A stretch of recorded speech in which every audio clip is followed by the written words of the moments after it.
Patuloy naman ang babala ng mga eksperto sa epekto ng patuloy na paglamig ng temperatura sa malaking bahagi ng ating bansa dahil sa hanging amihan. Nasa 7 degrees Celsius nga ang naitalang temperatura dyan sa may Atok, Benguet at iba pang lugar sa bahagi po ng Mountain Province ay matindi rin ang temperatura at nakakapinsala doon sa ilang mga halaman. Alamin natin ang update ng Bombo Radio Baguio.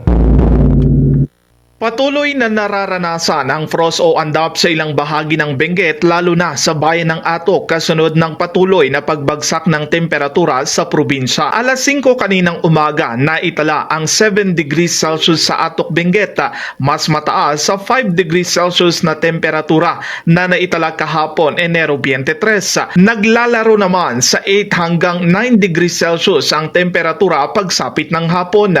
Sa panayam ng Bombo Radio, sinabi ni Councilor Edward Haight, chairman ng House Committee on Tourism, malawak ang naapektuhan ng frost na umaabot sa 15 hanggang 20 ektarya ng lupain sa Atok, Benguet.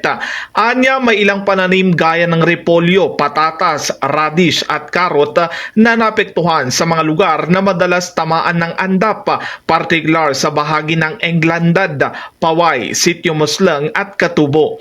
Ayon kay Haight, may kaunting mga pananim na bulaklak na naapektuhan, ngunit hindi naman naapektuhan ang Northern Blossom kung saan matatagpuan ang malawak na taniman ng bulaklak dahil ang lokasyon nito ay bihira lamang matamaan ng andap. Nilinaw ni Haight na hindi araw-araw na nararanasan ang frost sa Atok, Benguet dahil nakadepende ito sa kondisyon ng panahon. Una nang sinabi ni Atok Mayor Franklin Smith na napaghandaan na ng mga magsasaka ang posibleng epekto ng frost sa kanilang mga pananim dahil taon-taon itong nararanasan sa kanilang lugar.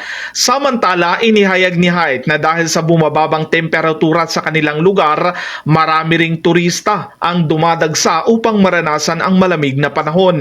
Sa katunayan, nagsimula umano ang pagdami ng turista noong Desyembre 22 ng nakaraang taon hanggang sa kasalukuyan, lalo na tuwing Biyernes hanggang Lunes.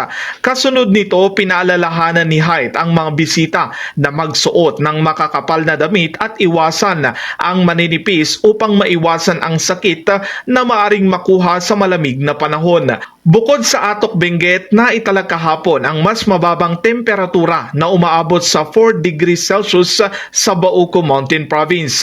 Naitala naman ang 10.8 degrees Celsius sa Baguio City alas 5 kaninang umaga. Mas mataas ito kumpara sa 10.6 degrees Celsius na naitala kahapon ng umaga. Ating pakinggan ang mensahe ni Councilor Edward Haight sa mga bisita na nagnanais mamasyal sa probinsya ng Benguet. Sa mga kababayan natin, kami po ay nagpapasalamat sa pagpapasyal ninyo sa Atok. Pero pag pumunta po kayo dito, magdala po kayo ng makapal na jacket at sorry po, huwag tayong magdamit ng medyo manipis kasi malamig po. Mula dito sa lungsod ng Baguio, para sa Bombo Network News, Bombo Benjo Guzman, and this is Bombo Radio Philippines, the number one and most trusted source of news and information.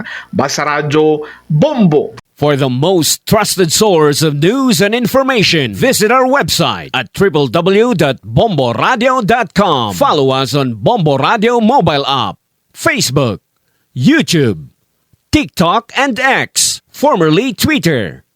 Like, share, and stay connected. Anytime, anywhere.